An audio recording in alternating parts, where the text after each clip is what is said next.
Bienvenidos exploradores de la oscuridad. Esta noche nos reunimos una vez más alrededor de la fogata, donde las historias no solo se cuentan, se sienten. Aquí la luz del fuego solo alcanza para iluminar nuestros rostros, pero no lo suficiente para espantar lo que ronda más allá. Tal vez sea solo el viento, tal vez sea solo tu imaginación, o tal vez no. Así que acércate, ponte cómodo y guarda silencio, porque esta historia no proviene de un libro, ni de una leyenda antigua, sino del recuerdo real de uno de nuestros seguidores, un recuerdo que aún lo persigue, y ahora tú vas a escuchar. La Llorona de Villa Victoria. Hoy quiero compartirte una de esas historias que no se escuchan en libros, ni en películas, ni en leyendas de la calle. Esta historia no viene de rumores ni de la imaginación, sino de testimonio real de uno de nuestros seguidores, un hombre que desde aquella noche no volvió a ver la oscuridad, la lluvia ni los campos rurales de la misma manera, y después de escucharlo, tú tampoco lo verás igual. Todo comenzó después de un día de trabajo pesado, en un pueblo del Estado de México, municipio de Villa Victoria.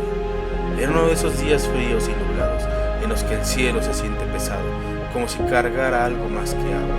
La lluvia no había descansado desde la mañana, caía constantemente, insistente, como si quisiera limpiar algo, o tal vez anunciar algo.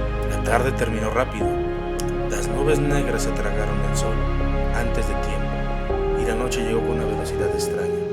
Aún así, decidieron terminar el trabajo. Planeaban regresar a Toluca ese mismo día, pero la montaña tenía otros planes.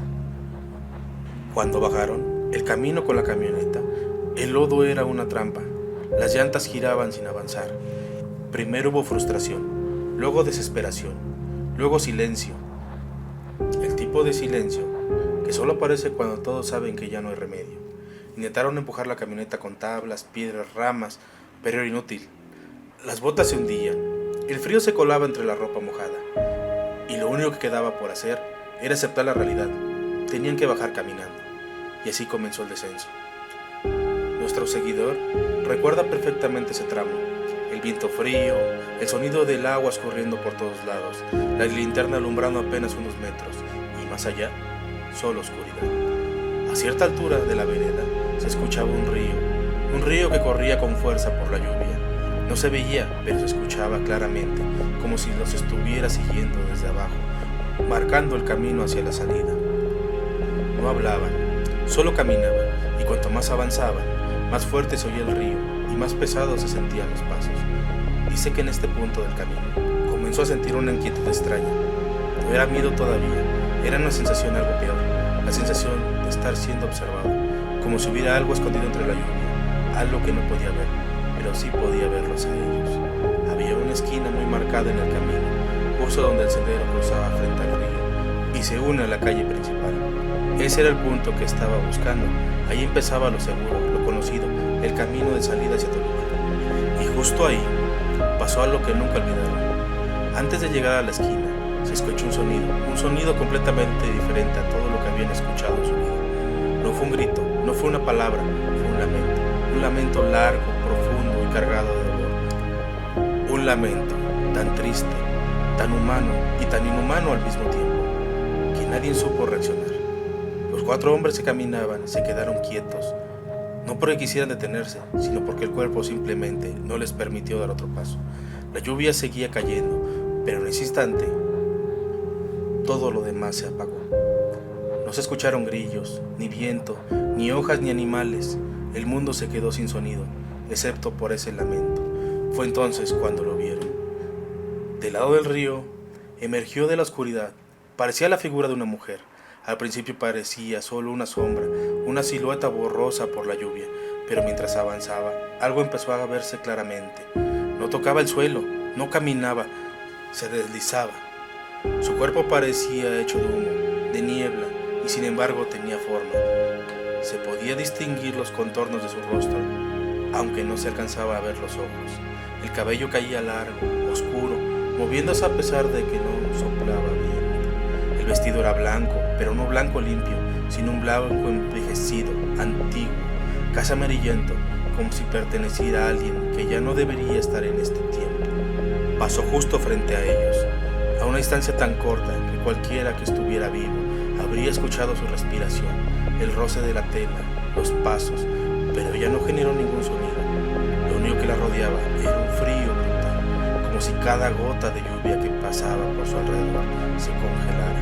Cuando estuvo justo junto a ellos, lanzó nuevamente ese lamento, un grito tan desgarrador que ninguno de ellos volvió a dormir tranquilo durante semanas. En ese momento, el miedo se volvió físico.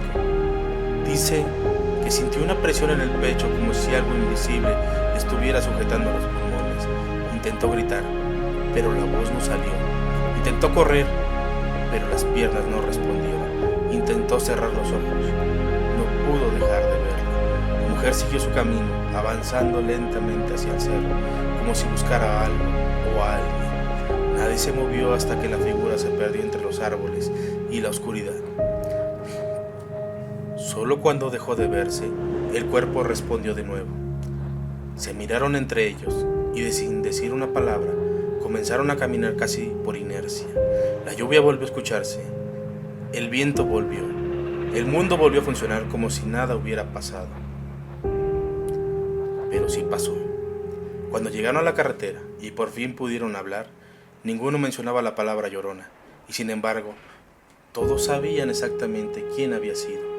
Desde esa noche, nuestro seguidor asegura que las personas que dicen que la Llorona solo llora están equivocadas, porque él la vio pasar frente a sus ojos, y no era una historia, no era una sombra, no era imaginación, era una mujer que no pertenece a este mundo, y desde entonces dice que cuando alguien escucha un lamento en la noche, especialmente cerca del agua, lo mejor que puede hacer es no voltear, no mirar, no buscar, porque a veces